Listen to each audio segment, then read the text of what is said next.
இப்போ லேட்டஸ்ட்டாக வந்து சொன்னீங்கன்னா மெயின் ப்ராப்ளம் வந்து ட்ரக்ஸுங்க. எங்கே போனாலும் இன்னைக்கு வந்து மெயின் டாபிக் வந்து போலீஸ்கிட்டயா இருக்கட்டும் எங்கேயா இருக்கட்டும் ட்ரக்ஸ் தான் மெயின் டாபிக். ரெண்டாவது வந்து பெண்களை வந்து இதான் ரேப்பு இந்த மாதிரி இன்சல்ட் பண்ணுறது இந்த மாதிரிலாம் இருக்குது. ஸோ இதுக்கு எல்லாமே வந்து ஒரு ஆன்சர், அதாவது கவர்மெண்ட் வந்து எல்லாத்துக்குமே வந்து பதில் கொடுக்க முடியாது, போலீஸு கூட எல்லாத்துக்குமே கொடுக்க முடியாது. ஏன்னா போலீஸோட ஸ்டாஃப் வந்து ஸ்டேஷனில் கம்மியாக இருப்பாங்க, அவங்களுக்கு வேறு ப்ரையாரிட்டிஸ் இருக்கும், அதுக்குள்ளே வந்து க்ரைம் முடிஞ்சிடும். ஸோ வந்து மெயினாக எஜுகேட் பண்ணுறது வந்து இங்கே பெண்கள் வந்து மார்ஷல் ஆர்ட். நான் வந்து ஏதோ கராத்தே அப்படின்னு சொல்லிட்டு நான் கராத்தையை கற்றுக்கணும்னு நான் சொல்கிறது இல்லை. மார்ஷல் ஆர்ட் கற்றுக்கிட்டா உள்ளுக்குள்ளே ஒரு தைரியம் வரும். சில நேரங்களில் வந்து அவங்க எதிர்பாராமலே அவங்க வந்து ஆப்போனண்ட்டை வந்து கூட ஆட்சி தூக்கி போட்டலாம். அந்த மாதிரி நல்லா ட்ரெயின் பண்ணாங்கன்னா ஆட்சி தூக்கி போட்டலாம்.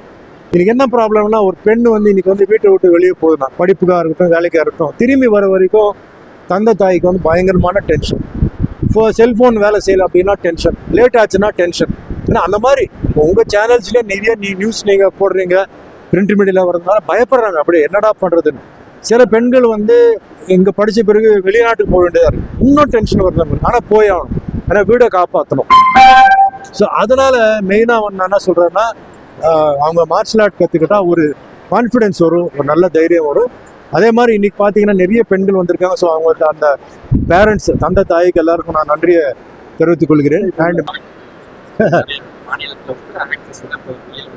ஆமாம் சார், டைம் சேஞ்ச் ஆகிட்டே இருக்குது. ஸோ நம்ம டைம் பிரகாரம் நம்ம வந்து போயினே இருக்கணும். இப்போ நீங்கள் பார்த்தீங்கன்னா, இப்போ எங்கள் ஊரில் வந்து பவன் கல்யாண் இருக்காரு. அவர் ஃபஸ்ட்டு டர்ம் வந்து தோத்துட்டார், ஃபுல்லாக வாஷ் அவுட் ஆகிட்டார். ஆனால் அவர் விடலை, அவர் வந்து ஒரு மார்ஷல் ஆர்ட் தான். அவர் திருப்பி இந்த வாட்டி வந்து அவர் வந்து டெப்டி சிஎம் அவர் நினச்சி பார்த்துருக்கவே மாட்டார். ஆனால் அவர் பயங்கரமான ஒரு மெஜாரிட்டி கொண்டு வந்தார். அவருக்கு அதுக்கு முன்னால் அரசியல் அனுபவம் என்ன இருக்குங்க, எதுவுமே இல்லை. ஸோ இன்றைக்கி வந்து அந்த எதுவும் நம்ம வரணும், பார்ட்டியில் இருக்கணும், அப்போ தான் நம்மளுக்கு அனுபவம் வரும். இல்லை, இன்றைக்கி வந்து உங்கள் பிளெஸிங்னால சேனலில் நிறைய மேட்ரு வருது, செல்ஃபோனில் நிறைய மேட்ரு இருக்குது. அது இல்லாமலே பாலிடிக்ஸ் வந்து நம்ம வந்து கற்றுக்கலாம். என்னோட கால்குலேஷன் பிரகாரம் சார், இதில் வந்து நான் கொஞ்சம் அஸ்ட்ராலஜி நான் நம்புகிறேன். யாருக்கு வந்து அந்த கிரகங்கள்லாம் வந்து கரெக்டாக செட் ஆகுதோ அவங்க போய் அந்த சேரில் போய் உட்காருவாங்க. ஜனங்க கூட்டத்தை பார்த்து நம்ம வந்து இவங்க வந்துடுவாங்க மட்டும் நினைக்கவே கூடாது.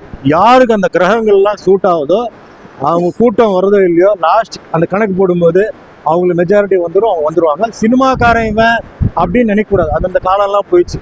இப்போ பார்த்தீங்கன்னா நிறைய பேர் ஆக்ட்ரஸ்லாம் வர்றாங்க போகிறாங்க, ஆனால் கடைசி வரைக்கும் யார் இருப்பாங்க, யார் ஜாஸ்தி இருப்பாங்க அப்படின்றது அவங்களோட அந்த கிரகங்களை பொறுத்து இருக்குது, அவங்க தலையெழுத்தை பொறுத்து இருக்குது. யார் வேணாலும் வரலாம் சார். இன்றைக்கி வந்து பாலிடிக்ஸில் வந்து யார் வேணால் வரலாம். பட் இன்னும் ஒரு செக்ஷன் பார்க்கும்போது பணம் வேணும். ஏன்னா பணம் வந்து பெரிய ஒரு கேம் பண்ணுது. அது இல்லாமல் பணத்தோட இந்த மாதிரி பாப்புலாரிட்டி வேணும்.